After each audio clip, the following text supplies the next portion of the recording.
Um was geht es denn heute? Ja, Günther, du weißt ja, ich bin ein sehr sprachaffiner Mensch. Jo. Und ich verfolge natürlich also aktuelle Debatten. Und da kommst du ja um ein Thema nicht rum, nämlich um das Gendern.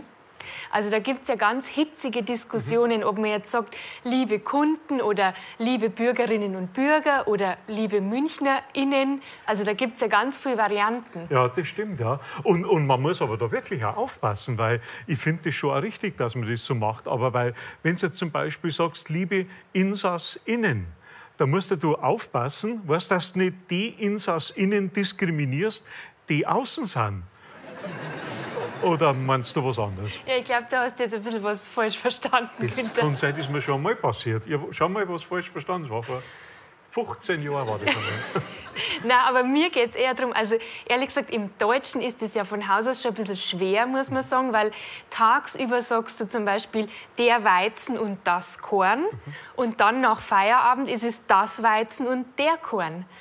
Stimmt, habe ich noch nie drüber nachgedacht, aber das stimmt wirklich. Oder? Ja, und also wir in Bayern sind es auch ein bisschen gewohnt, dass alles ein bisschen anders ist, weil bei uns gehen ja viele Sachen anders. Also wir sagen ja zum Beispiel der Butter, der Zucker, der Webs, aber das Teller, das Limo, dann aber nicht das Fett, sondern die Fetten. Also es ist schon verwirrend. Also wir haben für viele Sachen einfach einen anderen Artikel und wir sind gendermäßig in Bayern einfach wahnsinnig flexibel. Und was soll ich sagen, wir haben wie so oft auch da einfach recht. Ja, ja. Das ist, mei, wie so oft, ich darf das gar nicht relativieren. Wir haben immer recht, glaube ich.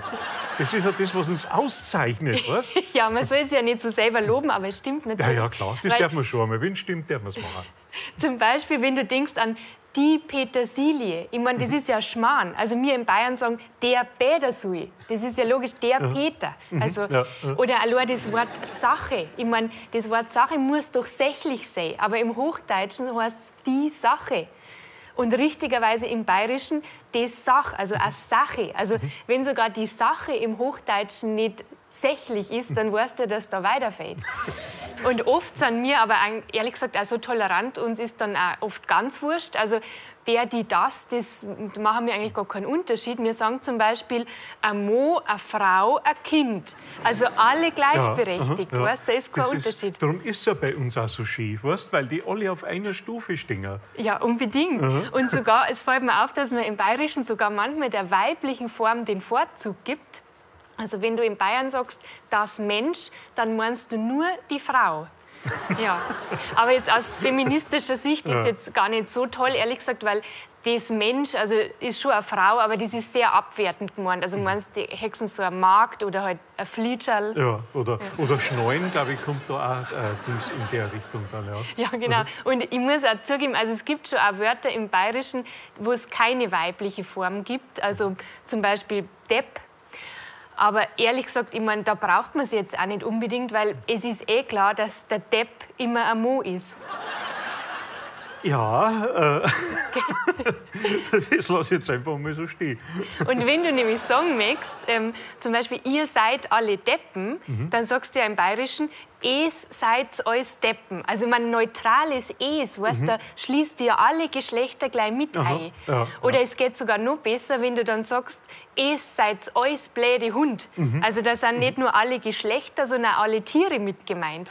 Also das ist total tolerant. Aber ich meine, prinzipiell muss man echt einfach sagen, wenn alle Leute Borisch reden würden, dann hätten wir auch mit dem Gendern überhaupt kein Problem nicht. Ja, da ist was dran, absolut. Und hiermit erkläre ich auch die Gender-Debatte zumindest für Bayern als beendet, weil wir haben das alles im Griff. Das ist doch alles wunderbar. Absolut. Oder? Ja. Und jetzt bin ich schon gespannt, bevor du das nächste Mal kommst. Danke, dass du da warst. Danke. Claudia Pichler, bis zum nächsten Mal. Fertig.